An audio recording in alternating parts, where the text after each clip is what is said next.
biometrics and these other kinds of technology which are moving forward in which has become mandatory basically in the current such a large population like us of India. If we don't have this, it's not easy for managing the population and how people are moving. So how do you look forward, how this kind of technology is going forward in the future? Well, technology is only increasing day by day, and because man is a hunter, that is why these technologies are coming up. If you go to actually look at it, you see nobody is straight, especially in if you look at countries like India and the Southeast Asia. Uh, there's a lot of crime, there's a lot of record of crime, and things like that, and that is the reason why this business is booming very much over here, because everybody wants to have it. Uh, Again, why this is there is because of the culture. So everything revolves around culture in the end, and culture is again the confidence level, what you put into the person, how that person is his upbringing is, how he is brought up from childhood. All these things give rise to all the other later part of it. So as far as business on surveillance and security, safety is concerned, it's always going to be there, especially in these countries.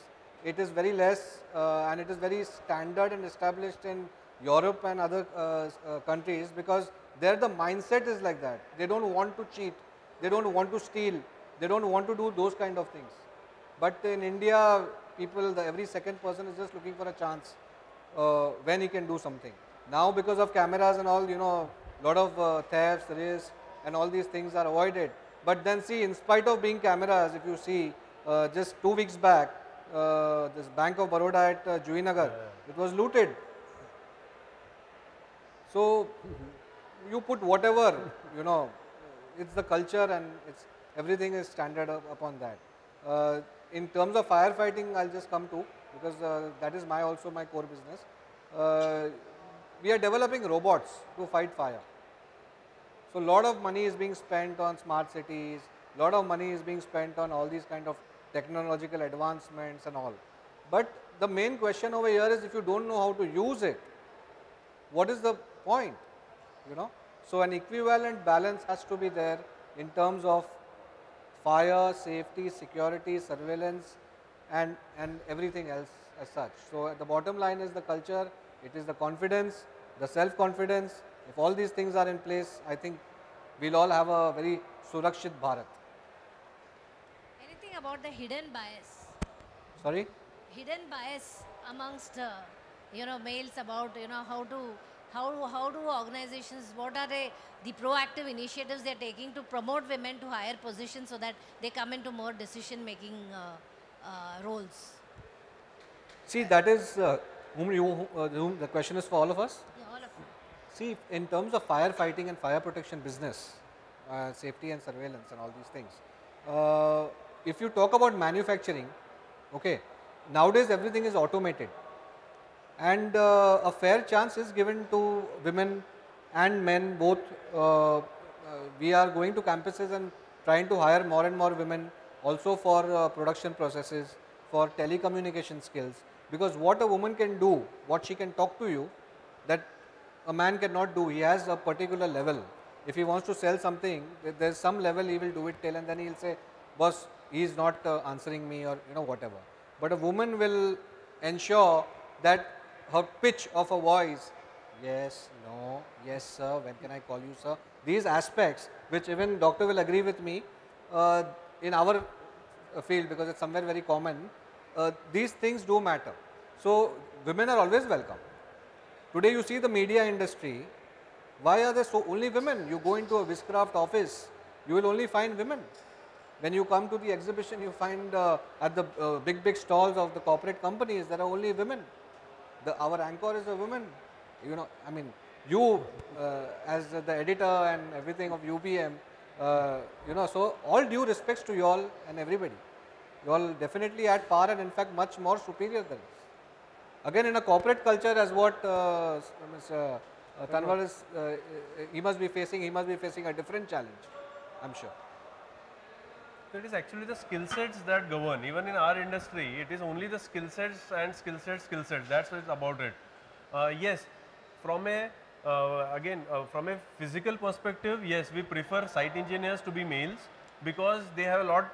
They spend almost 8 to 10 hours in the sun, wherein a female colleague is probably not accustomed to do. So when I go to select a site manager or a site engineer, yes, my bias is towards selecting a very robust guy who has to go on the 10th floor in sun, stand there, get work done from laborers, which probably a female is not accustomed to do. So yes, my bias is there towards it, but otherwise if it is a back-end office work wherein it is just about skill sets that govern recruitment, so to speak. And crime against women is completely because probably yes, they are not being trained by Shahzad in martial arts, probably. But it is because a man, again going back to genetics, mostly, predominantly a male is attracted towards a female because of a physical characteristics, which and he has the muscle power. That's the reason. Whereas again, predominantly, not always, but females are more attracted towards the intellectual quotient of a man. So there is this disconnect which happens, and then when a male's attraction towards a female because of a bodily structure coupled with a muscular force gives rise to the crime against women, which we are seeing more so. I have an answer to this. It's actually very simple to remove bias. It's extremely hard to execute, right? Set measurable objective goals. Tell a person A, a person B, this is what they need to achieve and measure them against that. You don't need to do anything else. And then again, coming back to your mindset, right? Stop seeing the person standing in front of you for the gender or the chromosome that they have. Look at them as an individual, give them a task, let them show you whether they can do it or not, and then decide. And so I think that is how you can take the bias away. That's how I feel, and that's what we do in our organization. Thank you. So concluding this, actually we come So to this I'll just point. interrupt into this one point that you know, having like-minded panels of 2 men and 2 women and one senior is going to give a lot of debate into this discussion, but I'm sure time is going by. Hence So Padma chipped in to make it equal. Yes. No, I think more proactive measures are needed by managements to promote, women at higher positions. It's not easy for women to come up to higher positions because of hidden bias. No, that is there. And statistics, as you say, yes, we are only 15%.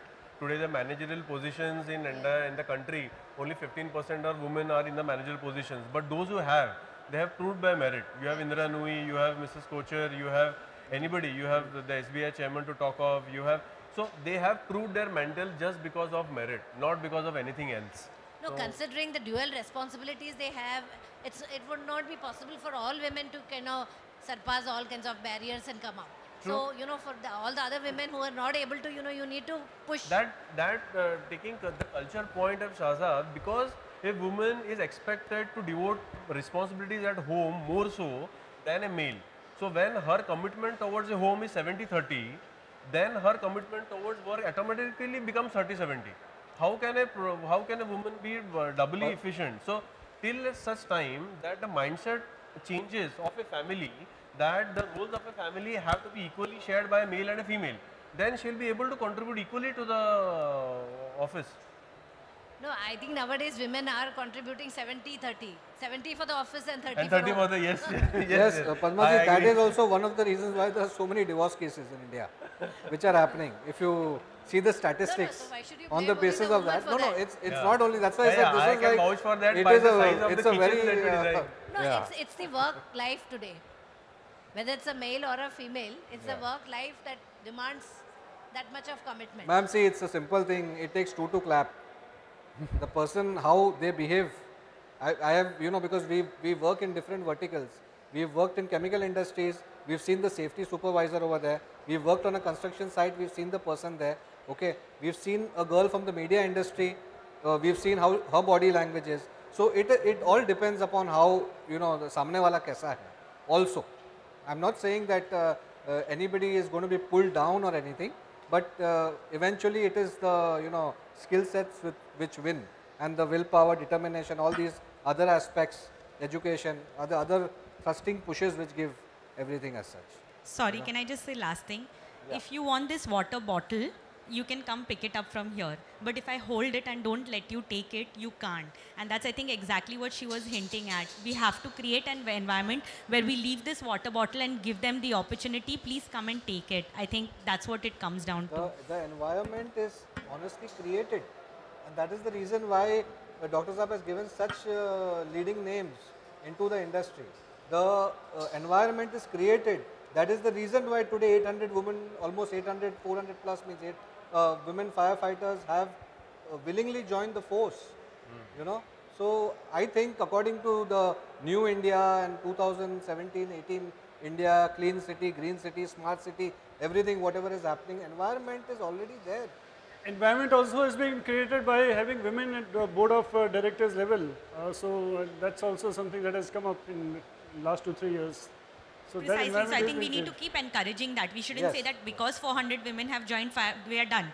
No, We no, need it's to just an constantly example. make sure that, you know, we're just an encouraging that, example. irrespective of gender, then letting the right person move ahead.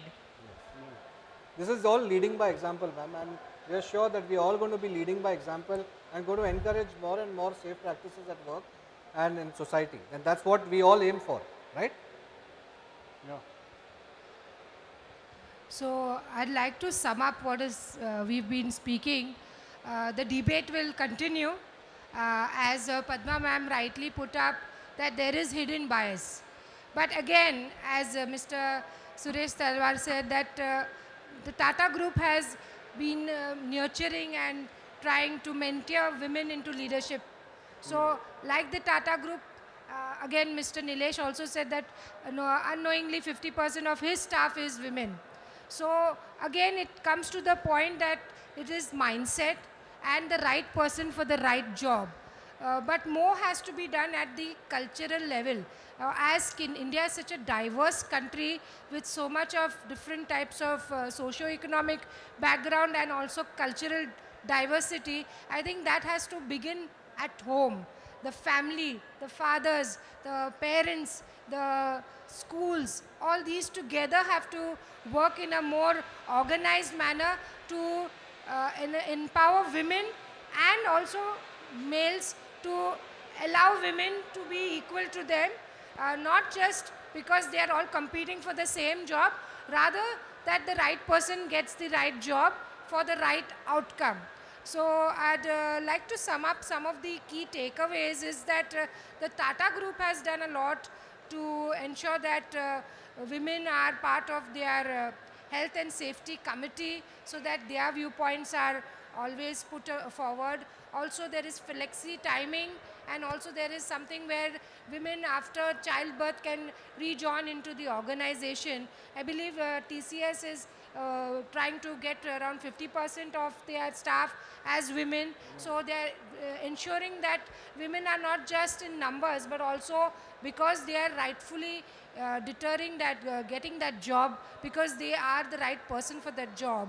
Mr. Nilesh had to say that, you know, women and men need to work as teams so that they bring the best to the table, and the mindset should be more of equality and dignity with respect for each other, so that we all contribute to building a better organization, better country.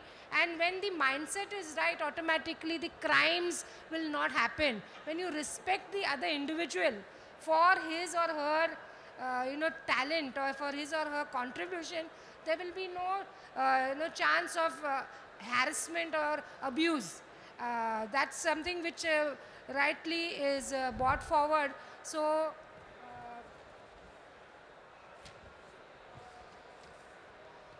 again, Mr. Larry put forward this that the firefighting department has inducted a lot of new women. I think these women have come in by choice, not by force.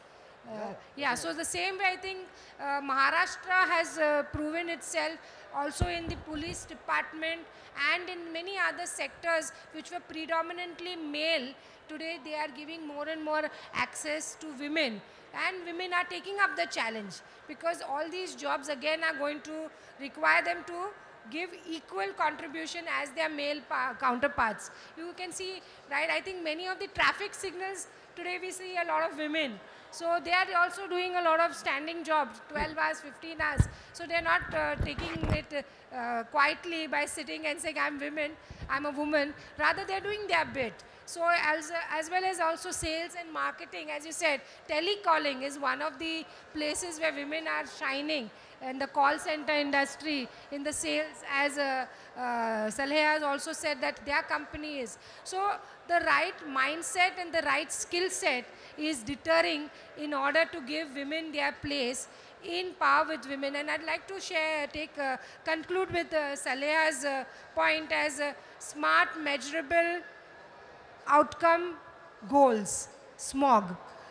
That is what she has put forward to, that look at the individual, look at the individual's talent, see that the right person gets the right opportunity, nurture that talent so that not just the person or the gender gets pushed forward, rather the individual and the organization and the country is taken into perspective and everybody is a winner. So I think it's been a very heartening and a very unbiased kind of debate. Many more women need to be part of this debate.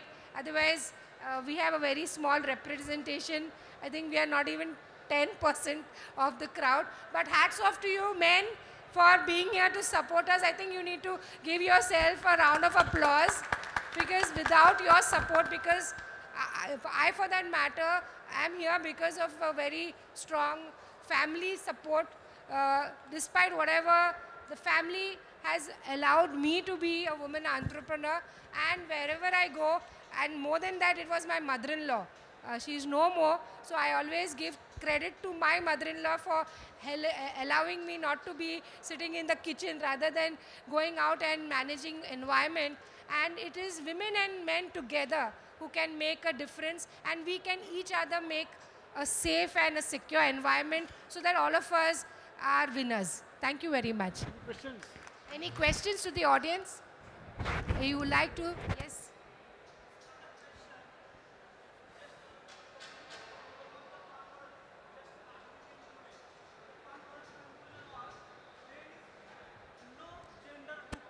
There is no. Sorry. Please give your name, sir. Yeah, myself Deepak Raut from Pune, and I don't have any question from this bias-based conference right now, whatever going on here. But just last week in Pune, there was one conference, and in that conference, conclusion was about that crime has no gender. So I can say that's the overall conclusion. It's, I can say overall we have to look for many things, too many things, and we have to definitely check our uniqueness in based on gender. Uniqueness is must, and then we have to go for further analysis. That's it. Thank you. Thank you so much for your intake, sir. Anybody else? Any other questions? Take, sir. Yes.